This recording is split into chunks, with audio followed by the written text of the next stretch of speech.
Hi guys, I'm Shmee. Hello and welcome back to the channel where today it is a lovely day outside. The sky is very cerulean blue, so I'm going to go out for a drive in the Senna. Now the season itself hasn't really got started. Of course there are going to be loads of events coming up, loads of opportunities to take the cars out and go for proper drives. But what I'm going to do today is a bit YouTuber cliche, but we're going to take the least practical car in the world to a McDonald's drive-thru. I've also got a few other bits and pieces to show you today, but we're going to take the car out. It is very early days. The car, of course, is not run in yet. It needs a few hundred miles on it, so any excuse really to take it out. I'm a bit peckish. We thought we'd jump in the car, go over to McDonald's, and just basically see what happens. So let's get in the car, get it fired up, and get out on the road.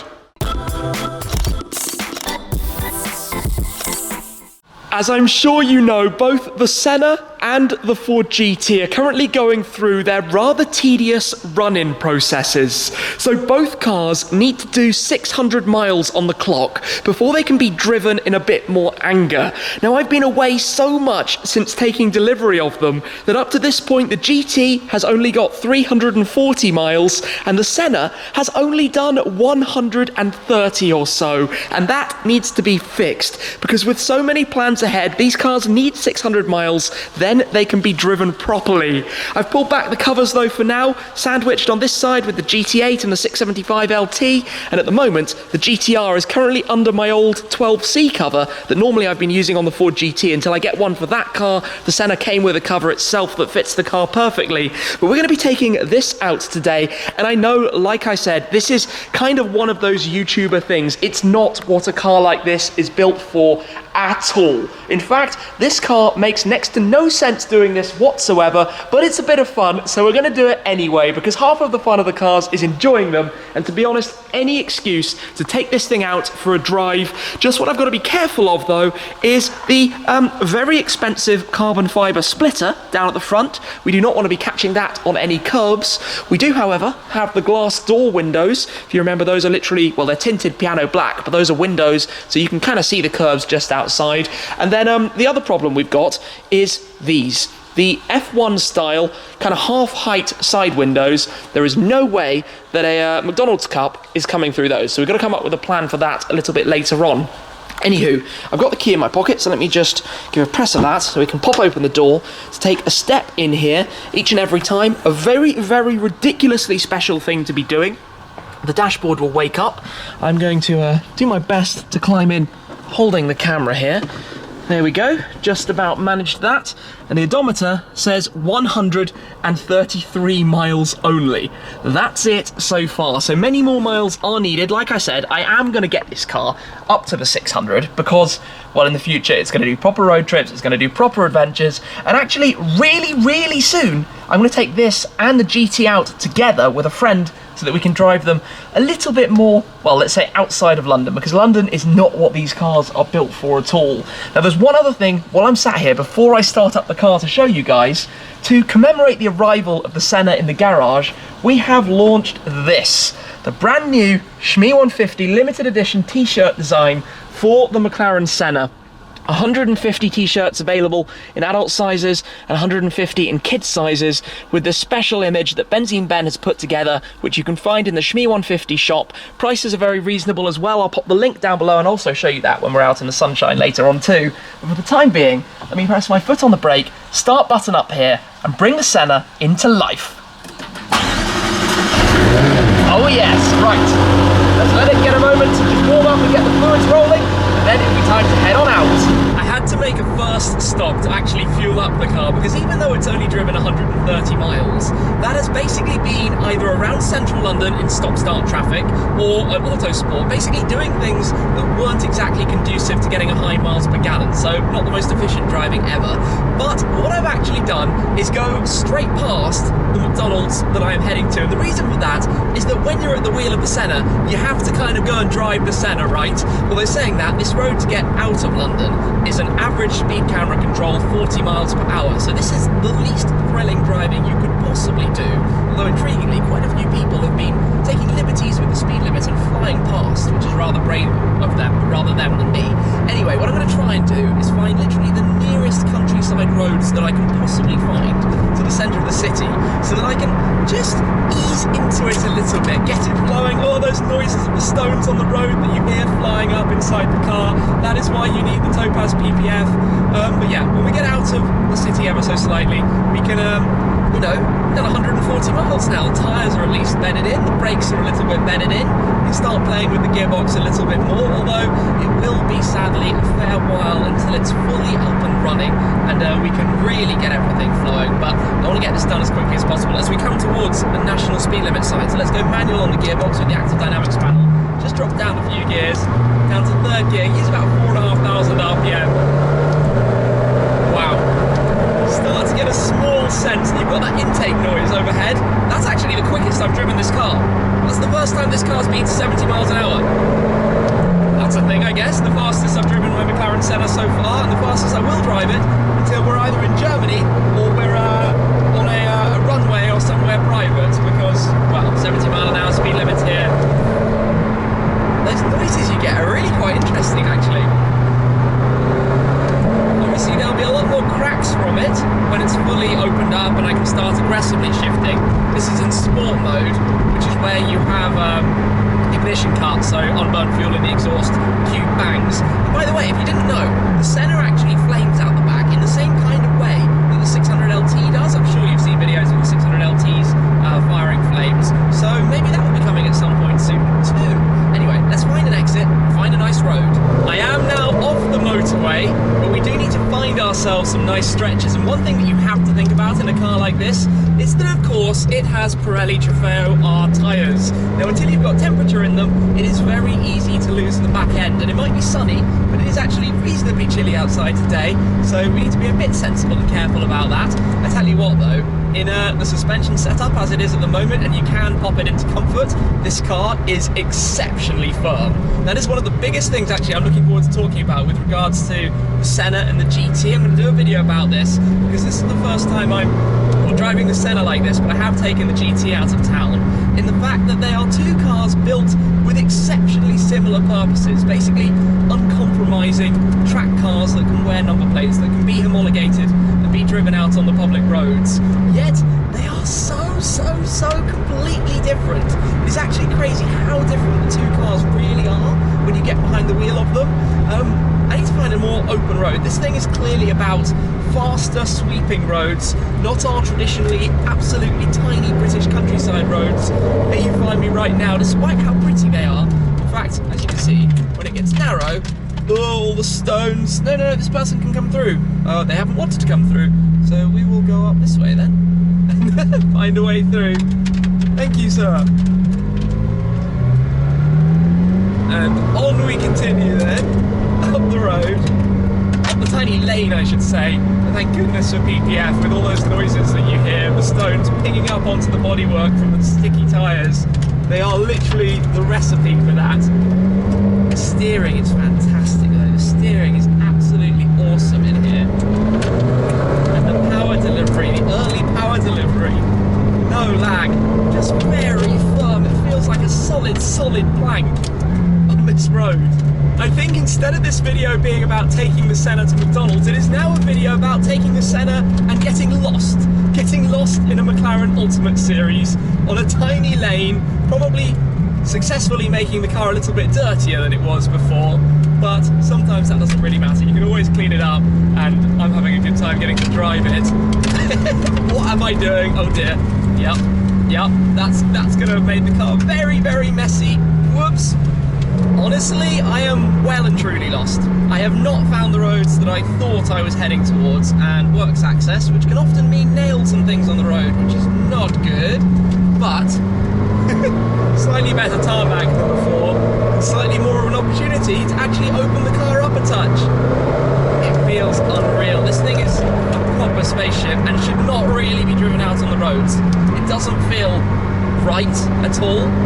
GT feels a bit more right, but both of these cars are just absurd machines, and it's remarkable. Wow, okay, before too long, my hunger hunger is going to get the better of me, so I should probably find out how to head back towards McDonald's, because that is, after all, what I was intending to do today. Down a road that looks very, very rough and bumpy. That's what I need to watch out for, because the splitter is particularly valuable.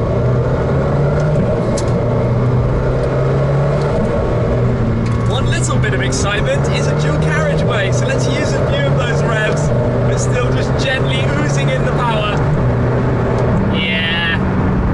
Gosh, I want to unleash this fully. Anyway, we are now going to go straight to McDonald's because hunger has won. Let's find out how with these tiny little windows this is gonna work. Finally, here we are then. So let's get round. Unfortunately, this is a McDonald's that I have pre-checked is not going to be too horrible, so I think we can even get in without using the lift system at all, which is confusing because the front of this car looks so low that you wouldn't actually think that would be possible, and we don't have massively restrictive curbs. I think I can even get over this bump here without using the lift system at all. Yes, nicely done. So, McDonald's drive-through we go, and I haven't actually done a McDonald's drive-through myself in, well, quite a long time, and, okay, let's work this out. Any lane, any time, so let's, I guess, just kind of line up here. I'm going to avoid the right, because the right is actually really narrow, and use the left one when it becomes available. So, small little queue. Typically, the car park is barely full at all, and there is a queue to order at the drive-through. Let's just hope it doesn't take too long. This is the slightly silly thing. Well, I've got the window open at the moment, but it's literally just that. Hi there, please could we order a McChicken meal with fries and a water? So 9 nuggets with large fries and a water as well, please. And water. And I've gone with the water because the Coke isn't going to fit. That's everything, thank you. Thank you ever so much. So hopefully we can get the water bottles through the window here, where a large Coke, not gonna happen. Not gonna happen at all. The terrifying bit here is to get close without clobbering bits of carbon fibre or the incredibly expensive lightweight wheels that are on this car as we come round towards the pay station. Right, can I go far enough forwards? Just, hi there. I'm struggling with just a little window.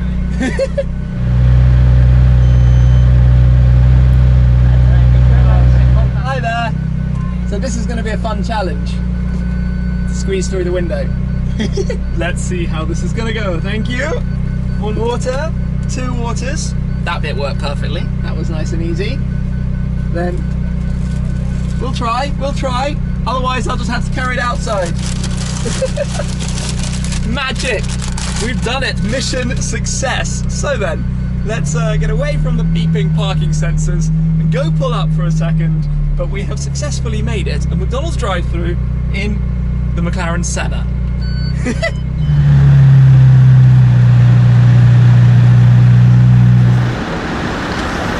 Now, there's one other part to this. Given this car has a ginormous wing on the back, if I can step out with our drive-through, isn't this like the world's largest picnic table? Isn't that what it's for? Perfect. That's what the rear wing is for. And don't forget, it does have PPF on it. We're not going to scratch the rear wing, but we have successfully picked up a McDonald's drive-through right here. This feels completely wrong. Very YouTuber-esque. With the McLaren Senna. Jobbed. Now time to enjoy for a moment before we take the car back home. Alrighty then, so feeling a bit better now with a small bit of food inside. So let's head back towards the garage, I think, because basically that was kind of the plan for the day. The car is filthy. Losing my voice. I'll show you outside when I've actually parked up. This car has a great reversing camera. He says let's not go forwards into the curb right in front of me. Head on out of here. Always nice to get the last space next to the disabled spaces, because that means that you're very unlikely to have anybody bump into you. But the sun is going down. It's basically gone from a late lunch run to McDonald's to an entire afternoon out and about.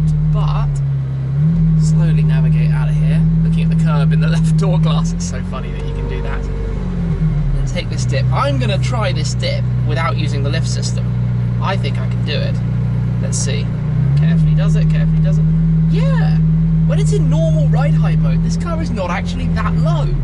I think what it's actually proven today is that you can get a McDonald's drive-thru through the door window, and you can eat off the picnic table for the rear wing at the back. It's actually not that impractical. It just has no rear inside, no cup holders, a few storage buckets for some water bottles. Wouldn't be the best for a Coke though. You might end up spilling that out all over the place. But overall, it's kind of worked. So that was a good McDonald's to choose for this. This bump actually looks a little bit mean. Yeah, we made it. We're good. And onwards then, back in towards central London. We're actually quite near to Topaz at the moment. But that was a successful visit. The noises, the kind of whistles you get from the turbos, but also the intake suction that you get from right above you with the roof scoop. I imagine when we get up towards 8,000 RPM, that is going to start seriously coming alive, whereas unfortunately the lower speeds, it just needs a little bit more. I'm dealing with the traffic here, always want to be super careful with the traffic, but it sounds so raw. Every bit of sound out of the car. It's like pure feeling for what's going on. I'm still taking it all in. Back in the joys of the average speed cameras, which really make these drives in and out of London so massively dull and boring. Unfortunately, that is pretty much the way everything is going. It's just that everybody drives at exactly the same speed. You're having to concentrate because 1 mile an hour difference in speeds means that basically you're sitting alongside other people the entire time, which is not the safest thing. You're also massively concentrating on what speed you're actually doing, because if you go 1 mile an hour over, you might get a fine and some points in your license, which is all a little bit silly really, but it is what it is. I have no control over these things. All I know is that I'm heading this way in towards the centre of the city. We'll get back to the garage. I'm going to try and get the car cleaned up, so I'll swing by a car wash and just see if I can get things sorted out. It's the weekend, so unfortunately Posh Wash is closed, but also it's really quite mucky outside, and if I'm going to put it back into the garage under a cover, it's always better if it's clean, because it just takes away some of the struggles and stresses of worrying about scratches or any problems or anything like that. So we're going to tidy it up hopefully, and then bring things to a close and wrap it up. Come and have a look at this then. Look at what happened in just a couple of miles of driving on the countryside roads there.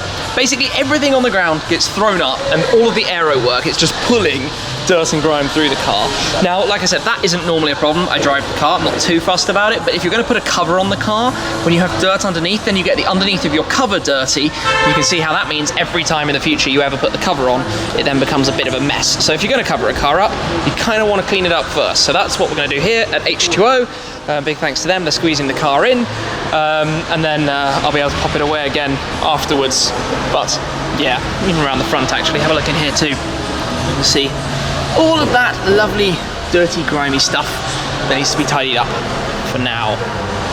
And I am back where I began then. The Senna now ready to be covered back up. I've done about 40 miles or so today, so I know that's a pretty small amount in the grand scheme of things. But to be honest, not all that many Sennas when you consider the general weather, wintertime weather, dirty, grimy roads, lots of salt, are going to be driven all that much at all. So the fact that it's nearly at 200 is something. I'm on the way towards 600. It is going to happen, and I can't wait to fully unleash it in due course. But as I mentioned earlier, I'm going to be taking out quite soon both the Senna and the Ford GT to do almost a bit of a comparison video with the two cars, to talk about how in some ways they're very similar in terms of the ethos, the track focused nature, the uncompromising style of it, but in so many ways they're actually really quite different, and I'd like to tell you more about that. So we're going to take both cars out to a location to drive them one after the other, back to back, to get a bit more feel of it. Of course, I am now going to actually be taking the GT home, but just in central London. That doesn't really count.